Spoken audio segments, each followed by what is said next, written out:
कभी कभी हमारे फ़ोन में साउंड प्रॉब्लम आ जाता है या साउंड ना के बराबर निकलता है। इसको आप दो सेटिंग से ठीक कर सकते हैं। सबसे पहले आइए आपको सेटिंग पे आ जाना है। सेटिंग पे आ जाना है। सेटिंग पे आने के बाद आपको यहाँ आपको एडिशनल सेटिंग का ऑप्शन दिखाई दे रहा होगा। एडिशनल सेटिंग पे आपको क्लिक कर देना है। क्लिक करने के बाद ये आपको एक्सेसिबिलिटी का ऑप्शन दिखाई दे रहा होगा। एक्सेसिबिलिटी का ऑप्शन में आपको क्लिक कर देना है। क्लिक करने के बाद आपको यहाँ हेयरिंग का ऑप्शन दिखाई दे रहा होगा। हेयरिंग के नीचे होगा मोनो ऑडियो जो होम स्क्रीन पर दिखाई दे रहा है, तो इस पर आपको क्लिक कर देना है। इसको ऑन कर देना। मोनो ऑडियो को ऑन करने के बाद 100% आपको स्पीकर का आवाज़ बढ़ गया होगा। इसमें साउंड का स्थिति सही हो गया होगा। इसमें आपको देख लेना है। अगर यहाँ से भी सही नहीं हो रहा है तो आपको बैक ले लेना है। बैक लेने के बाद आपको चले जाना है प्ले स्टोर पर चले जाना है। प्ले स्टोर पर जाने के बाद आपको यहाँ साउंड बूस्टर एप्लीकेशन को डाउनलोड कर लेना है, जो कि हमारे स्क्रीन पर डाउनलोड किया गया है। आपको इसको आपको ओपन कर लेना है। ओपन करने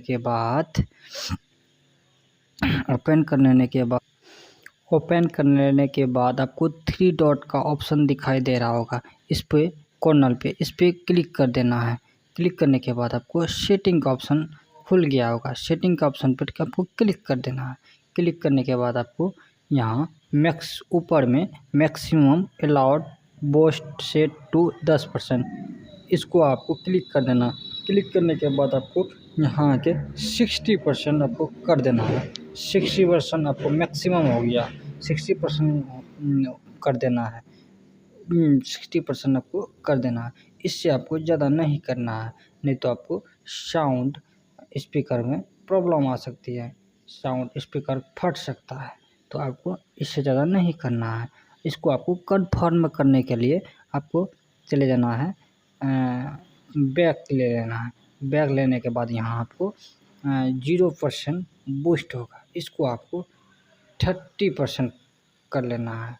30% ही करना है। अगर आप 30% से आप ज़्यादा ले जाते हैं, देख लीजिए रेड लाइट जल जाता है। रेड लाइट का मतलब हो गया आपको साउंड स्पीकर में प्रॉब्लम आ सकती है। बहुत ज़्यादा हाई स्पीकर फटने का संभावना है। इससे आपको थोड़ा कम कर लेना। 30% आपका बहुत ज़्यादा वॉल्यूम हो जाता है। 30% तो आपका समस्या सॉल्व हो गया। ये समस्या 100% सॉल्व हुआ होगा। आप कमेंट करके बता सकते हैं। Okay, thanks.